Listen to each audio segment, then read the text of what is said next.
Assalamualaikum dan selamat sejahtera. Kita bertemu kembali dalam bahagian yang keempat, iaitu bahagian terakhir untuk bab yang pertama, ubahan matematik KSSM tingkatan 5. Dalam bahagian yang keempat ini, kita akan belajar tentang ubahan bergabung. Ada dua standard pembelajaran. Yang pertama, menentukan hubungan antara tiga atau lebih pembalik ubah bagi suatu ubahan bergabung. Dan yang kedua, menyelesaikan masalah yang melibatkan ubahan bergabung. Apakah yang dimaksudkan dengan ubahan bergabung? Sebelum ini kita telah belajar ubahan langsung. Contohnya, Y berubah secara langsung dengan X.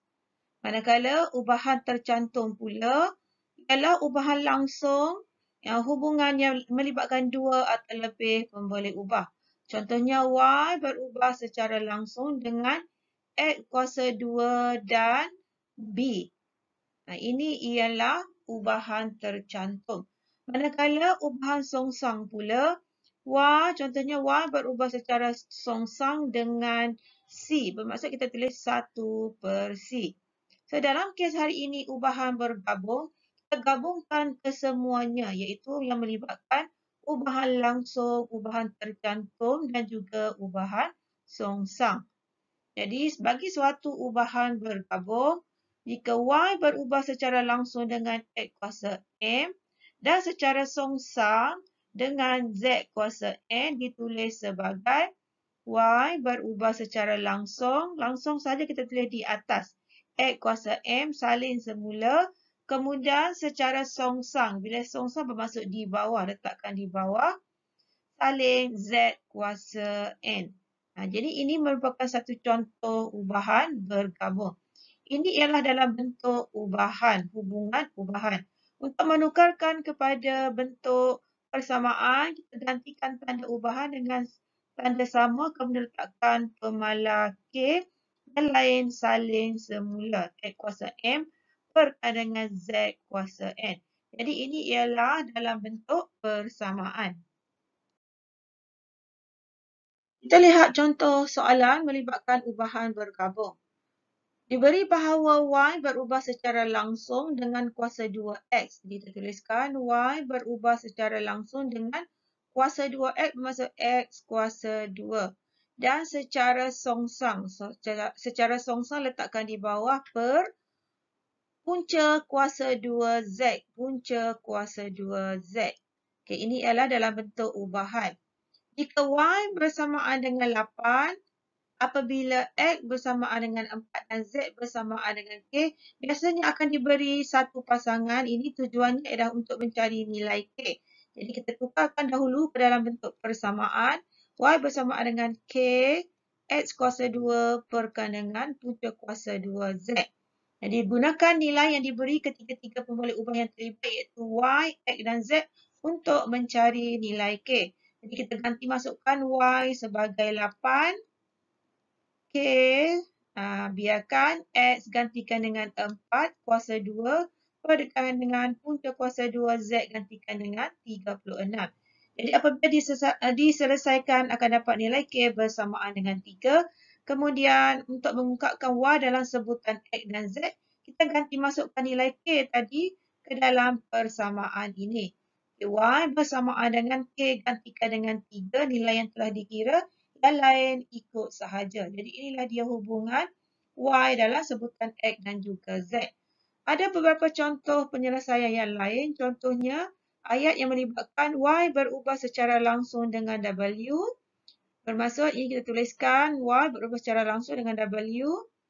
Dan kuasa 3X. Dan bermaksud kedua-dua ini berubah secara langsung. Jadi kita letakkan di atas. Jadi X kuasa 3.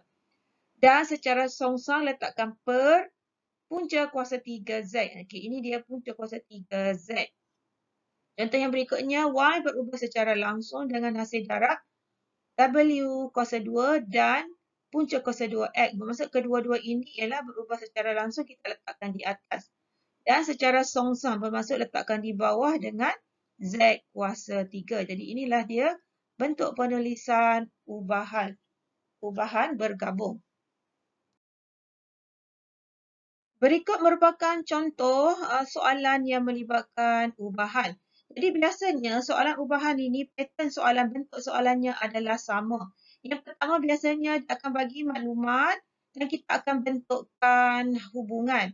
Okay, maklumat daripada sini, step yang pertama, menulis hubungan bergantung kepada situasi soalan. Contoh di sini, jadual di bawah menunjukkan hubungan antara P, Q dan R. Diberi, ini dia hubungan. P berubah secara langsung. Jadi kita tuliskan P berubah secara langsung dengan kuasa 3Q bermaksud Q kuasa 3. Dan secara songsam bermaksud per R. Ini ialah langkah pertama, menulis hubungan.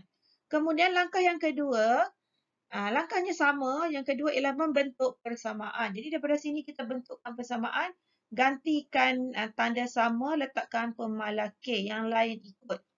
Okay, kemudian step yang berikutnya kita akan mencari nilai K. Caranya ialah kita akan gunakan semua nilai pemboleh ubah yang diberi. Biasanya mesti akan bagi pasangan. Kalau 3 pemboleh ubah yang terlibat dia akan bagi nilai ketiga-tiga pemboleh ubah yang terlibat. Contohnya di sini kita akan gunakan nilai P, Q dan R yang diberi ini untuk mencari nilai K. Jadi ganti masukkan ke dalam tempatnya, selesaikan dapatkan dengan nilai K. Akhirnya kita masukkan nilai K tadi ke dalam persamaan. Jadi kita masukkan nilai K tadi, inilah dia persamaan untuk hubungan yang diberi.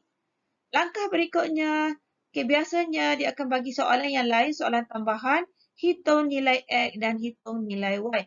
Biasanya soalan ini dia akan bagi 2 nilai pemboleh ubah, 1 nilai pemboleh ubah tidak diketahui. Jadi caranya kita ganti masukkan sahaja nilai pemboleh ubah yang diberi itu ke dalam persamaan yang telah dikira tadi. Jadi ganti masukkan di sini contohnya, ganti masukkan nilai P, nilai Q, nilai R yang dikehendaki gantikan dengan X. Selesaikan, kita akan dapat nilai X yang dikehendaki. Begitu juga untuk mencari nilai Y, ulang langkah yang sama. Ganti masukkan nilai yang diberi iaitu P dan R ke dalam persamaan, selesaikan, dapatlah nilai Y. Kita akan gunakan langkah step yang sama untuk menjawab semua soalan yang berkaitan dengan tajuk ubahan. Kita lihat contoh soalan melibatkan ubahan bergabung. Tuliskan setiap ubahan bergabung berikut dalam bentuk ubahan dan bentuk persamaan. Jadi untuk soalan A ini, W berubah secara langsung dengan punca kuasa 3V. Punca kuasa 3V dan secara songsam bermaksud per dengan kuasa 2X maksud X kuasa 2. So dalam bentuk persamaan, W bersamaan dengan K punca kuasa 3V perkan dengan X kuasa 2. Untuk soalan B pula, F berubah secara langsung dengan G dan H kuasa 3. Okay, terus tuliskan. Dan secara songsam bermaksud per dengan punca kuasa 2T. Okay, dalam bentuk persamaan, F bersamaan dengan K, G, H kuasa 3 perkan dengan punca kuasa 2T. Dan yang terakhir C, pecutan suatu objek A, jadi pecutan itu kita gunakan simbol A, berubah secara langsung dengan jarak. Jarak yang digunakan ialah simbol J. Jadi sini J. Dan secara songsam bermaksud per, kuasa 2 masa. Masa yang digunakan ialah simbol T. Kuasa 2 masa maksudnya T kuasa 2. Jadi hubungannya A bersamaan dengan K, J perkan dengan T kuasa 2. Soalan nombor 2, ini melibatkan penyelesaian masalah. Jadi yang melibatkan penggunaan ubahan dalam kehidupan seharian. Jadi kita bacakan maklumat dan kenal pasti pemboleh ubah yang terlibat. Masa yang digunakan T jam. Jadi masa kita gunakan simbol T. Untuk menyusun kerusi meja di dewan berubah secara langsung dengan bilangan kerusi C. Jadi bilangan kerusi kita gunakan simbol C. Dan secara songsan dengan bilangan pekerja kita gunakan simbol P. Jadi bentukkan semula hubungan dalam bentuk ubahan. Masa yang digunakan TT berubah secara langsung dengan bilangan kerusi C dan secara songsan dengan bilangan pekerja yang terlibat bermaksud perkandungan P. Diberi bahawa, ini ialah maklumat yang diberi 5. 5 orang pekerja. 5 orang pekerja tadi nilai P-nya adalah 5. Menggunakan masa 2 jam. Ini bermaksud nilai T-nya adalah 2 untuk menyusun 1000 buah kerusi. Ini maksud bilangan kerusinya ada 1000. Jadi diberi ketiga-tiga maklumat T, C dan P ini kita boleh gunakan untuk mencari pemala K. Jadi tukarkan ke dalam bentuk persamaan, letakkan K, C perkandungan P. Masukkan nilai yang diberi, T-nya ialah 2, K, C gantikan dengan 1000, perkandungan P-nya ialah 5. Jadi 1000 bahagikan dengan 5 akan dapat, bahagi 5 akan dapat 200. Kita tuliskan di sini 200, K bersamaan dengan 2. Jadi K-nya ialah 2/200 bersamaan dengan 1/100. Jadi bentuk kan hubungan ungkapkan T dalam sebutan C dan P maksudnya gantikan dalam bentuk persamaan T bersamaan dengan K nilai yang telah dikira tadi 1/100. Kemudian ikut yang asal C per P. Jadi kita boleh cantumkan bersamaan dengan T sama dengan 1/sisi C perkandungan 100 P. Jadi inilah jawapan lengkap untuk nombor 2. Seterusnya kita buat latihan untuk standard pembelajaran yang kedua iaitu menyelesaikan masalah yang melibatkan ubahan berkabung. Soalan latihan kendiri muka surat 29. Encik Kamal ingin memasang jubin berbentuk segi empat tepat di bilik airnya. Ini ialah bentuk segi empat tepat. Bilangan jubin yang diperlukan J. J ini merujuk kepada bilangan jubin. Berubah secara songsan. J berubah secara songsan dengan panjang. Jadi panjang P. P ini ialah untuk panjang. Dan lebar L. Jadi L ini untuk lebar. Jadi hubungannya J berubah secara songsan 1/PL.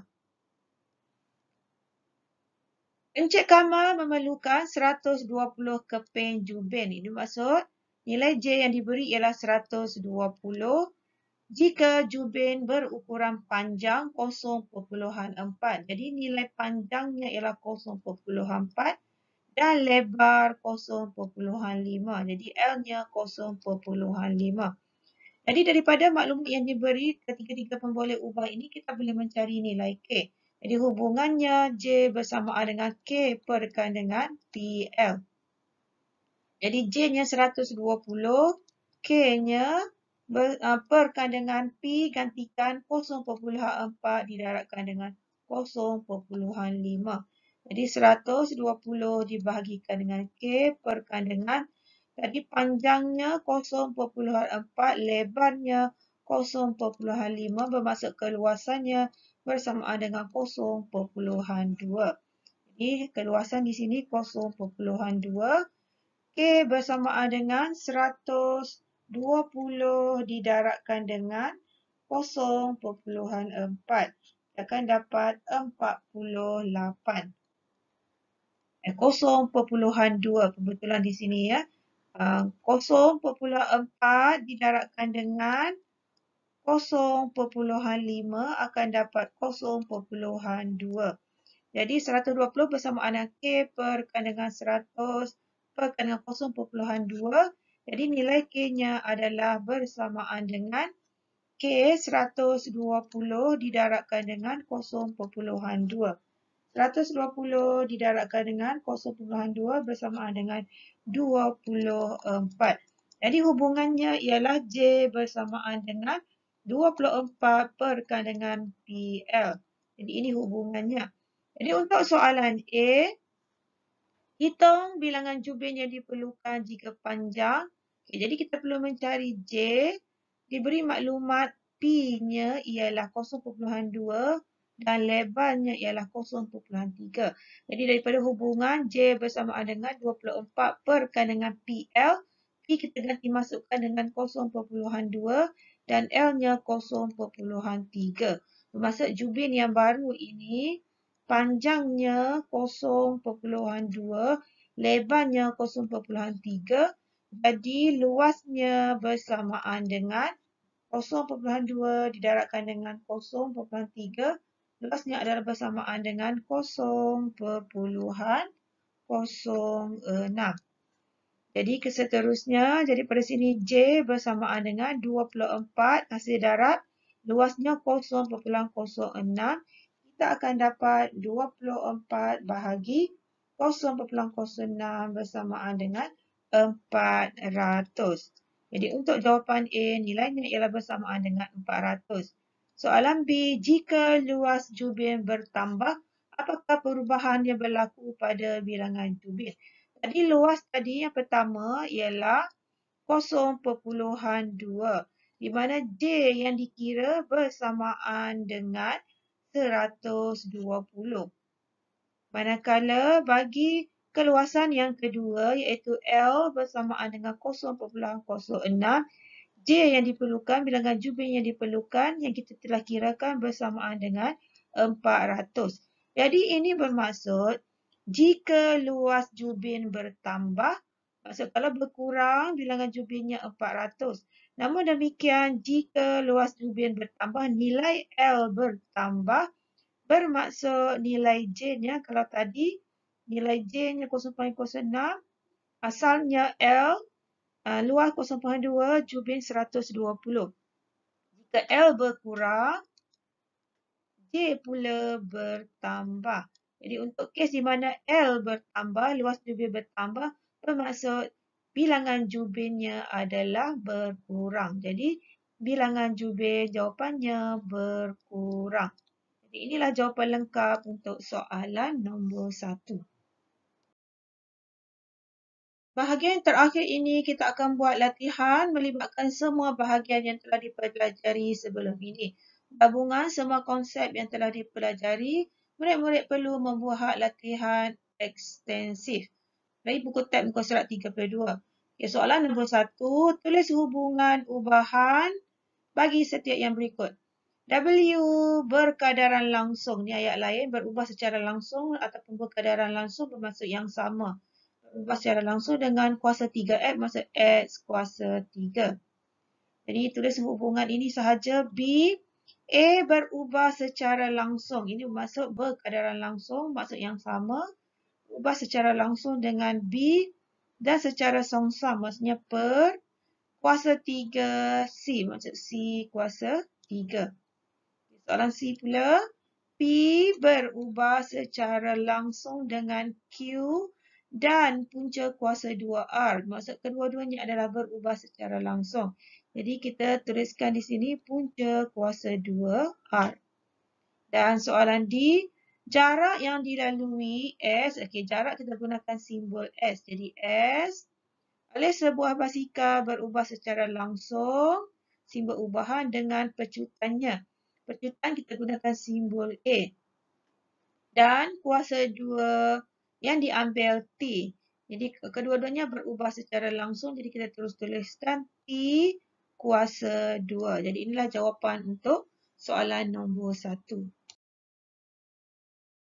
Soalan yang kedua, raja di sebelah menunjukkan graf Y melawan 1 punca kuasa 3X. Tuliskan hubungan antara Y dengan punca kuasa 3X menggunakan simbol ubahan. Jadi daripada konsep yang telah dipelajari sebelum ini, untuk menentukan hubungan daripada graf, konsep yang kita perlu ingat ialah bagi garis lurus yang tidak melalui asalan, Y tidak berubah secara langsung dengan X untuk kes yang tidak melalui asalan. Bagi kes yang grafnya garis lurus melalui asalan, bermaksud Y berubah secara langsung dengan nilai yang di belakang ini. Y berubah secara langsung dengan pada paksi X ni tanda paksi X-nya ialah X kuasa 2. So dalam kes ini untuk menunjukkan ini ia adalah berkadar langsung. Jadi kita tuliskan Y berubah secara langsung dengan ambil saja nilai ini. 1 dengan punca kuasa 3 bagi X. Jadi inilah dia hubungannya. Seterusnya soalan yang keempat. Nyatakan sama ada setiap yang berikut mempunyai hubungan Y berubah secara langsung dengan X atau tidak. Jadi untuk menentukan hubungan itu berubah secara langsung dengan X atau tidak, hubungannya graf tersebut mestilah grafnya bergaris lurus. Di mana di sini paksi Y, di sini ialah paksi X. Graf tersebut mestilah graf garis lurus yang melalui asalan. Barulah hubungan itu persamaan tersebut merupakan Y berubah secara langsung dengan X. Jadi untuk memahaminya kita bentukkan persamaan. Jadi daripada sini tukarkan kepada bentuk A. Bentuk A bermaksud Y bersamaan dengan MX tambah C. Tukarkan semuanya kepada bentuk A. Jadi untuk soalan A, pindahkan X tolak Y bersamaan dengan kosong. Kita pindahkan negatif ini ke kanan. X bersamaan dengan Y. Ataupun Y bersamaan dengan X. Jadi di sini ialah graf garis lurusnya melalui asalan. Ini ialah Y, di sini ialah X. Jadi ini bermaksud ianya berubah secara langsung. Untuk soalan B, kita tukarkan kepada bentuk A. Y bersamaan dengan X. Yang dipindahkan ke kanan. Jadi positif 3 jadi negatif 3. Jika dilakarkan graf ini bersilang pada paksi Y pada negatif 3. Jadi ini bentuk grafnya. Jadi hubungannya antara paksi Y di sini paksi X. Oleh kerana grafnya graf garis lurus yang tidak melalui asalan, maka ia Y dan X bukanlah berubah secara langsung. Jadi ini bukan. Untuk soalan C pula, kita tukarkan bentuk Y bersamaan dengan 10 per X. Ini graf berbentuk salingan. Jadi berbentuk salingan bermaksud Y bukan berubah secara langsung dengan X. Akhir sekali untuk D, kita tukarkan bentuk F bersamaan dengan darab silang 0.5Y. Ataupun 0.5Y bersamaan dengan X. Y bersamaan dengan 1 per 0.5X. Jadi graf ini ialah graf di mana melalui asalan. Oleh kerana dia melalui asalan bermaksud ia Y-nya berubah secara langsung dengan X. Jadi untuk D ini jawapannya ya. Jadi yang ya ialah cuma A dan D sahaja. Soalan yang terakhir, jadual di sebelah menunjukkan perubahan 3 kuantiti. Diberi Y berubah secara langsung dengan X. Jadi ini kita tuliskan Y berubah secara langsung dengan X dan secara songsang dengan punca kuasa 2Z diperkan dengan punca kuasa 2Z. Hitung nilai M dan nilai N.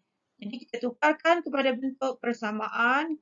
Y bersamaan dengan K X per punca kuasa 2Z. Jadi kita gunakan ketiga-tiga nilai pemboleh ubah yang diberi Y, X dan Z untuk mencari nilai K. Dalam kes ini diberi maklumat ketiga-tiga pemboleh ubah tersebut. Jadi masukkan Y sebagai 4. K-nya biarkan X-nya ialah 0.3 perkan dengan punca kuasa 2 bagi 3.24. Jadi di sini 4 bersamaan dengan K, 0.3 dibahagikan dengan punca kuasa 2, 3.24. Nilainya bersamaan dengan 0.00. Ataupun kita tukarkan tempat.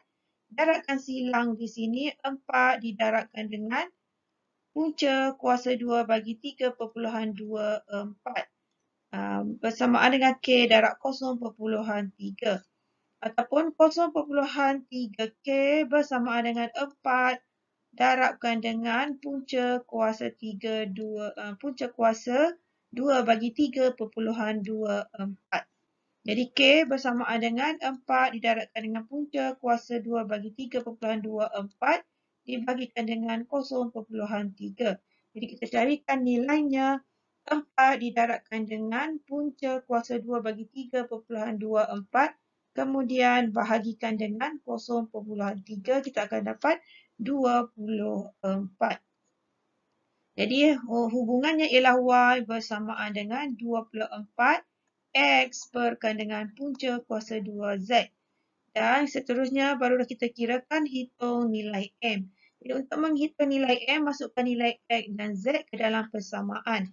Jadi Y kita gantikan dengan M, 24, X gantikan dengan 6 perkan dengan punca kuasa 2Z.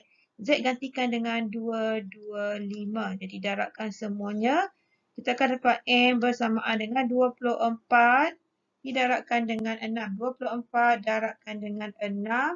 Kemudian dibahagikan dengan punca kuasa 2, 225. Jadi kita akan dapat 9,6. Jadi inilah jawapan untuk M. Seterusnya untuk mencari nilai N, ulang langkah yang sama, ganti masukkan dalam persamaan. Y bersamaan dengan, Y kita gantikan dengan 51 bersamaan dengan 24, X gantikan dengan 1,7. Darabkan dengan 1,7 perkan dengan Z ini gantikan punca kuasa 2. Z kita gantikan dengan nilai N. Bersamaan dengan 51 bersamaan dengan 24. Okey, selesaikan. Kita pindahkan di sini, naikkan atas. Kuasa N naikkan atas. Bersamaan dengan 24 didarabkan dengan 1,7. 24 darabkan dengan 1,7 akan dapat 40,8.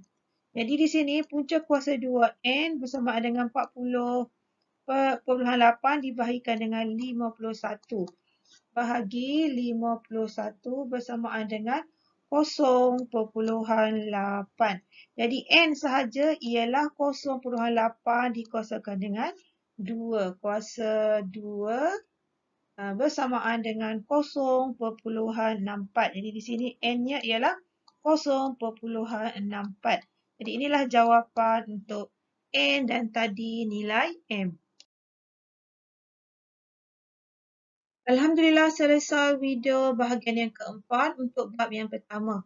Jumpa lagi dalam video tajuk berikutnya. Teruskan menyokong cikgu. Jangan lupa like dan subscribe.